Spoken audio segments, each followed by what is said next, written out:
Hello, friends. 2 Kings chapter 9, verse 27. We're going to talk about Jehu getting a hold of Ahijah, king of Judah. But when Ahijah, the king of Judah, saw this, he fled by the way of the garden house. And Jehu followed after him and said, Smite him also in the chariot. And they did so at the going up to Gur, which is by Ibleam. And he fled to Megiddo and died there. Notes. From a spiritual point of view, Jehu felt he could justify this act.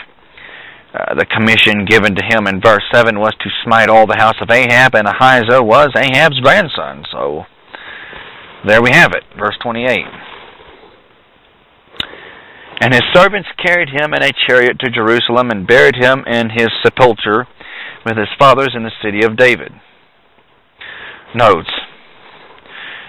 Keep in mind that Ahijah had reigned but for 1 year. You can find that in chapter 8, verse 26 of this book. I think we read that back there somewhere.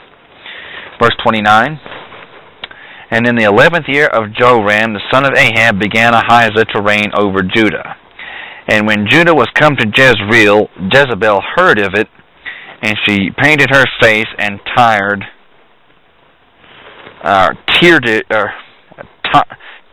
her head and looked out at a window. Notes. Now, she looked out to see, but more so to, she did it more to be seen. It would not turn out very well for her. Verse 31.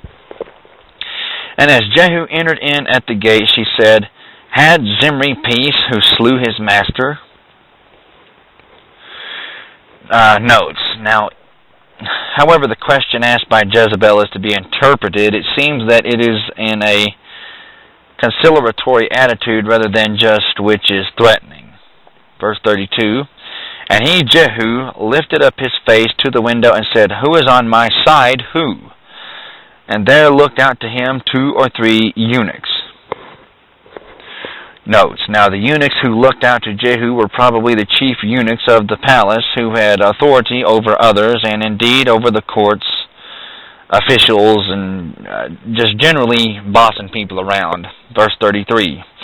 And he said, Throw her down. So they threw her down, and some of the blood was sprinkled on the wall and on the horses, and he trode her underfoot. Notes. Now, given the brevity of the text, there appears to have been no hesitation. The boldness of Jehu communicated itself to those whom he addressed.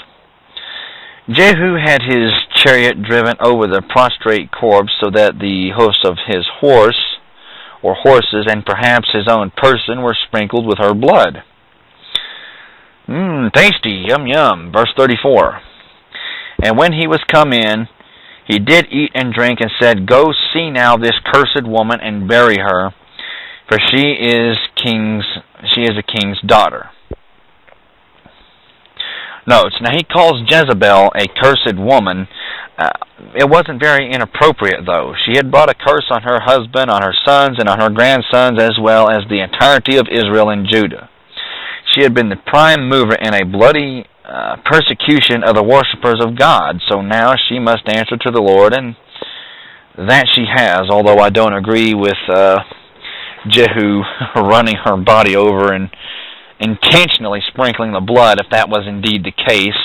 I really don't actually believe that, but verse 35, And they went to bury her, but they found no more of her than a skull, and the feet and the palms of her hands.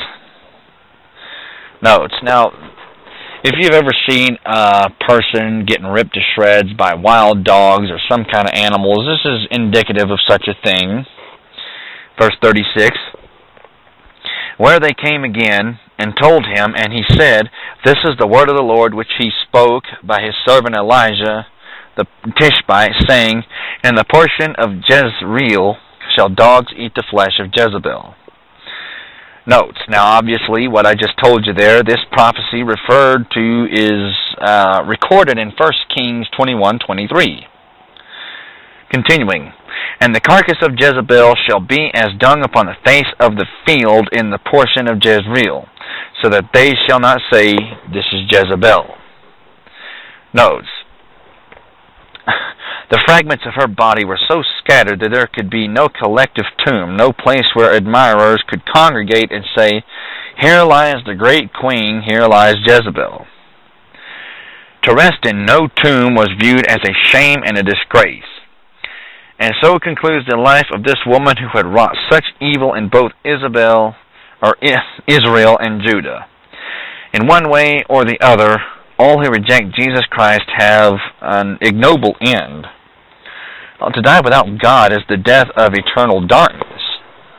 Probably want to avoid that. Chapter 10.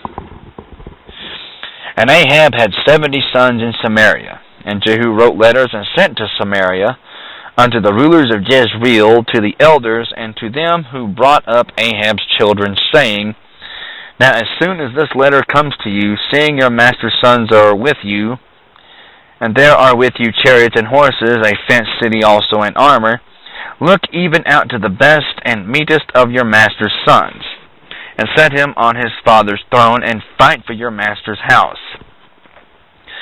Notes. Now the word sons in the Hebrew being used as well for grandsons and even great-grandsons, well, most of these...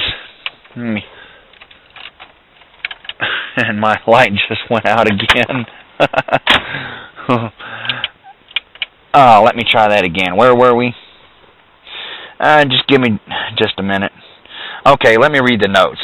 The word sons in the Hebrew being used as well for grandsons and even great-grandsons, most of these referred to his grandsons.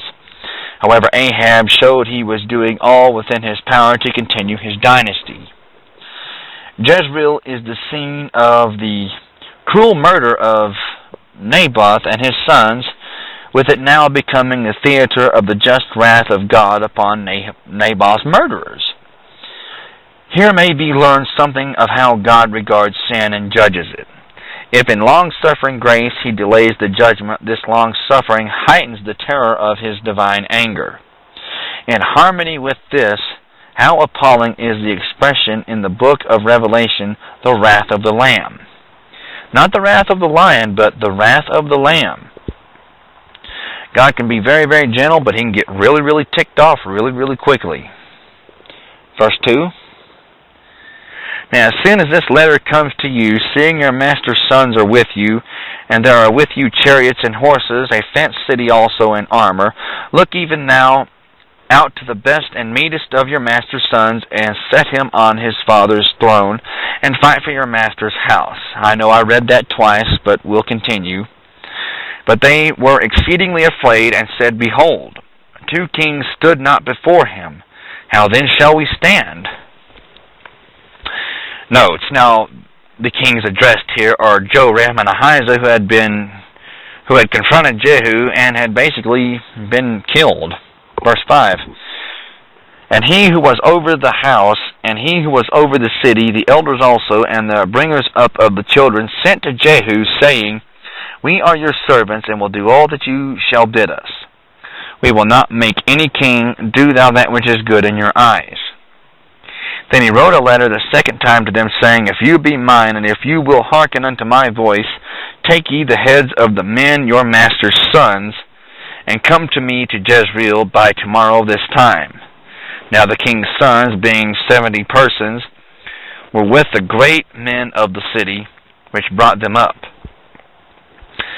Notes. Now, Jezreel was not more than 20 miles from Samaria. Verse 7, finishing.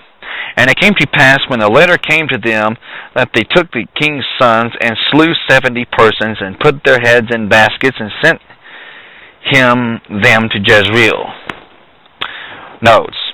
Jehu had basically told them to personally bring the heads to him. But this was a degradation to which they did not feel bound to submit. They therefore sent the heads by trusted messengers. And who could blame them for not being just a little bit on the stomach-turning side of things? But this is the judgment of God being brought down on the house of Ahab and Ahijah. So, anyways, we must pick up in chapter 10, verse 8 of 2 Kings. Thank you, and God bless as always.